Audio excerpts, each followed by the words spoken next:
Crystallize Filter. The Crystallize Filter can be found here on the Filters, Stylize, and Crystallize. Crystallize creates this or simulates a pane of glass with irregular facets. So let's apply. The Crystallize Filter contains a few parameters. We have the size, controls the total size of the crystals. Speed controls how fast or how slow the movement of the crystals. So smooth, we have the smooth crystal, or the other way around, the drop crystals. So feathering controls the feathering of the crystals on your layer, and mix controls the blending or turn off or turn on of the filter. So size, let's take a look at the size. Currently at 8, we have this effect,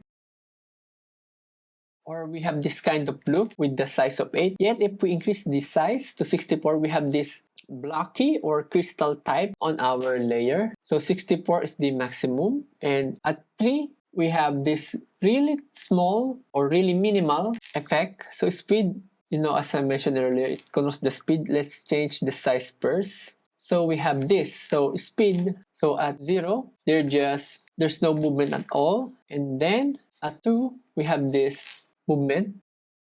So smooth, currently it's checked. If we turn this off, you have this kind of effect.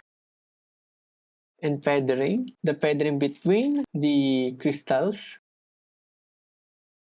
So let's reset this one. The way I use the Crystallize Filter is when I want to create some rough edges on my text. Let's turn this off. Let's add the text.